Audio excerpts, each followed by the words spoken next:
Hello everyone. In this lecture we will talk about random variables, the basics of probability density function, probability mass functions, continuous distribution functions, and continuous density functions. And we will go through the definition of random variables and a few examples. So let's start. So what's a random variable? A random variable is a function, as you can see, is a function from sample space to a real number. So this is the domain and the range of this function, and this is a random variable. The real definition I'll explain that in another video, but let's work with this one as it is simple to understand. We have already worked with basics of algebra, and one would know that for example, if you want to solve some equation like this, you know that x is like a random, x is a regular variable, and you can just split it like this, and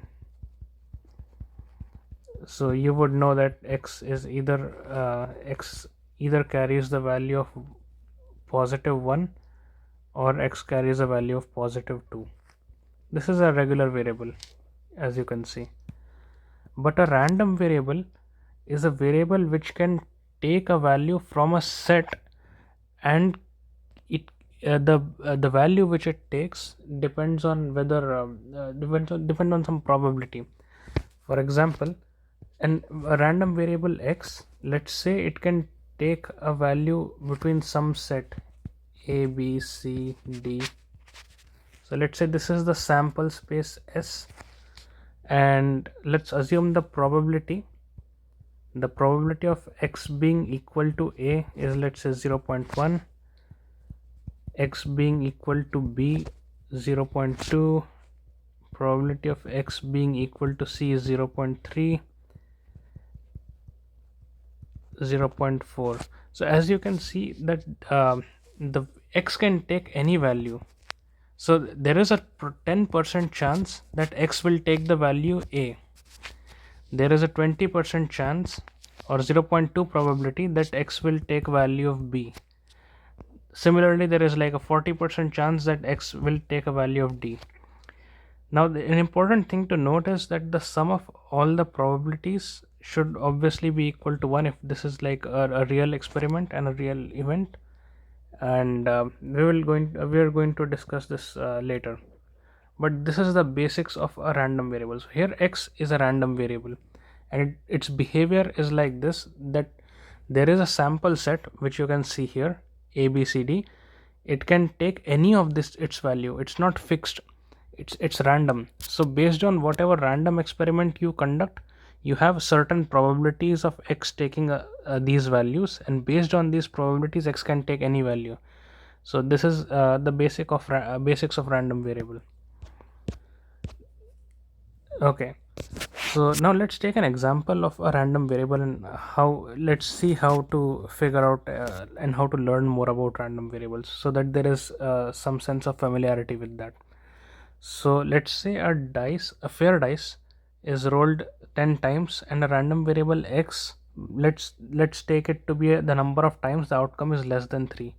So if, let's say, I have a dice, so dice has 6 outcomes, 1 2 3 4 5 6, and if it's a fair dice, its probability of outcome would be equal. So there is 1/6 probability of the outcome being 1, there is 1/6 probability of the outcome being 2, similarly there is 1/6 probability of outcome being 6. So this is a fair dice. Now let's design an experiment. So I did an experiment, I rolled the dice 10 times, okay, and here are the results. So you see here, in this is the first trial. When I roll the dice first, I get the value, the outcome as 1. In my second trial, I get the outcome as 3. Similarly, I do 10 such trials. Okay, now we want the value of x, which should be the number of outcomes which are less than 3. So if the outcome is 1 and or 2, we increment x. Okay, so let's count how many outcomes we have. which are less than 3. So we have this, and this. Sorry, not this. So yeah, we have three such outcomes out of 10 in which the x is in which the outcome is less than 3. Okay, so here in for this experiment the value of x is 3. Now let's say I do one more experiment where I get the values like this. Okay, 3. Okay, so this is one more experiment, and we have received the 10 outcomes of this experiment. We see we have 1 2 3 4. So here x equals 4. So you see the value of x isn't fixed. So if my experiment changes, the value of x changes according to the experiment's outcome. So this is what a random variable is. So now let's dive into more details to what we can do with this random variables and what we can achieve through this. So let's take a small example. Let's continue with this example. So we're considering a random variable x, and we are doing an experiment in which we roll a fair dice 10 times. So now let's move into more advanced concepts like probability mass function for x. And since x is a discrete random variable here, we use the term probability mass function. If x was a continuous random variable, we would have used the term probability density function. Now I have added this one more terminology, discrete random variable, because x cannot take a value, let's say 2.5 or 2.9. X can only take a value from 0 to 10. It can only take discrete values. So either none of the occurrences have an outcome less than 3 here in the experiment, or at max all of them have the outcome less than 3. So x can only take a discrete value from 0 to 10. Hence that's why it's a discrete random variable. It doesn't make any sense for x to be, let's say, 2.5. It's just not possible. So for discrete random variables, we define something called as probability mass function.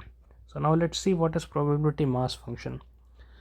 So let's say I want to compute the probability of only one occurrence being less than 3. So how do I compute that? So here we have this probability of x equals 1 for a fair dice. So we create a function, and this will be used later on. It's a very important tool, probability mass function and probability distribution functions. So what it does is it will map out the probabilities of different values of x. So for x equals 0, there would be some probability of occurrence. For x equals let's say 1, there will be some other probability of occurrence, and the sum of all of those would be equal to 1. Okay, so let's define f. We denote it as small f of x, the probability mass function. So this equals, let's say, k is equal to the probability of x being equal to k. So let's compute the probability of x being 1. So there are 9. That means that there are 9 occurrences of the dice which are from the set 3 4 5 6, and there is only one occurrence in 1 or 2. Okay, so we calculate it using basic probability which we have learned in high school. So this is the outcome of 10 trials, and any one of the trial will have like 1 or 2. The rest all trials would have some outcome between 3 4 5 6, 3 4 5 6, like this. So first we choose which outcome, which one of the trials can have this 1 or 2. So that would be 10c1 multiplied by the probability that this one has one, either 1 or 2 out of 1 to 1 to 6. So the probability that this occurrence is less than 3 would be 2 divided by 6, because 6 is the total outcome, and we only accept 1 and 2. And since this is uniformly distributed, because this is a fair dice, it would be 2 by 6, and all others would be like 4 by 6 raised to the power 9. So this is the probability of x being equal to 1. Similarly, if we have to compute, let's say, the probability of x equals 0, which means that all the occurrences in our experiment, none of them have 1 or 2. All of these have some value between like 3 to 6. So this would be 4 by 6 raised to the power 10. It's pretty simple. Okay. So using this, you can notice a pattern here. Let's say x equals 3. So that would be 10C3. Select 3 places which would satisfy the condition for x. Multiply it by the probabilities of occurrence of x in these places. Then multiply it with the probability of occurrence of the other events in other places, the remaining places. So that would be this.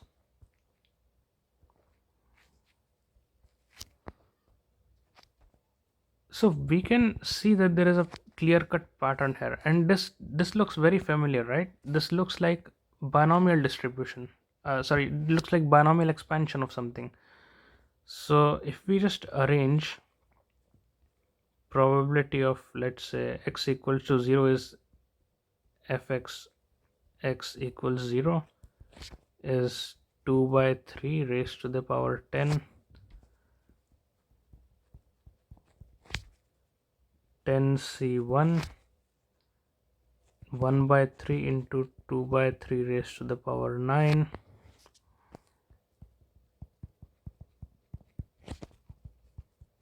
1 by 3 square to 2 by 3 raised to the power 8, and so on till x equals 10, where all the occurrences have are either 1 or 2.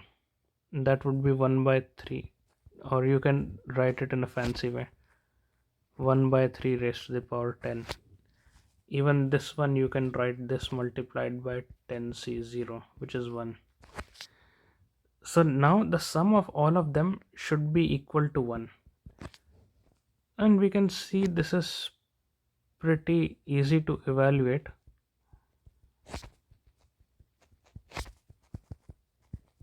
Two by 3 raised to the power 9, and then so on, 10C9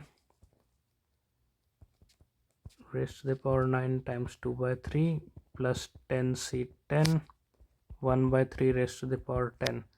So we see that this turns out to be 1 by 3 plus 2 by 3 raised to the power 10. It's just an expansion, binomial expansion of this. So we have established the function, the probability mass function of this random variable here.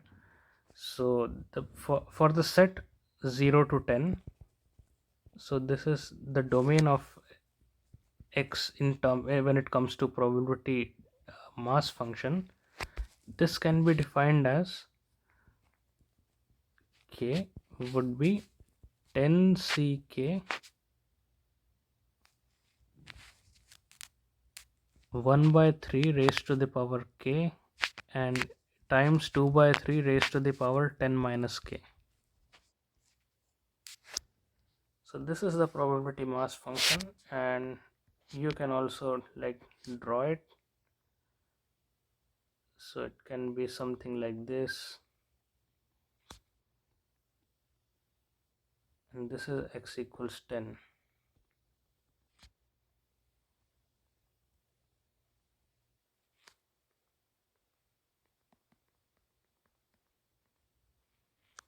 Hence, the usage of this probability mass function is that it would be easier for us to analyze it. So let's say if someone asks you, I roll a dice 10 times, and how many of the, let's say I want to calculate how many times, what is the probability that out of these 10 times, 6 times there is the outcome is less than 3. So you can just plug it in the formula, x equals 6, and the result would be 10c6 1 by 3 raised to the power 6 times 2 by 3 raised to the power 4. Okay, so pretty straightforward till now.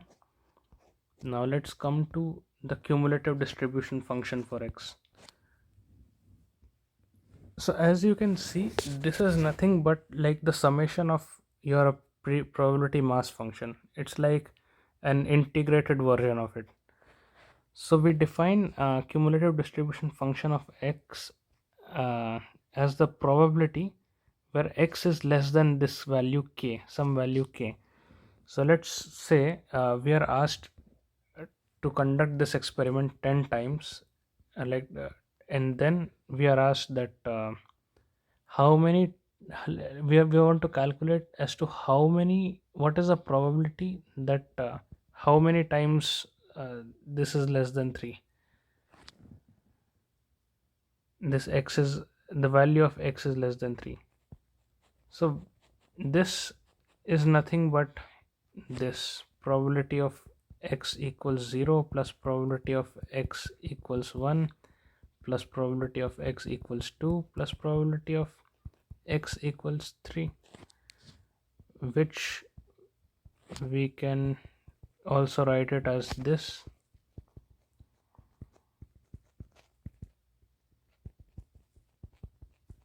X equals 3, or you can write it as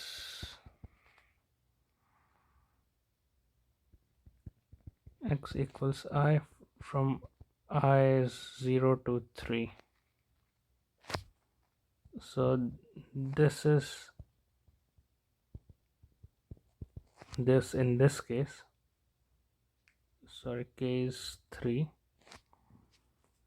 and it would be, we know from the original experiment something like this, to the power 9 2 by 3 is to the, yeah, plus 10c3 1 by 3 to 2 by 3 raised to the power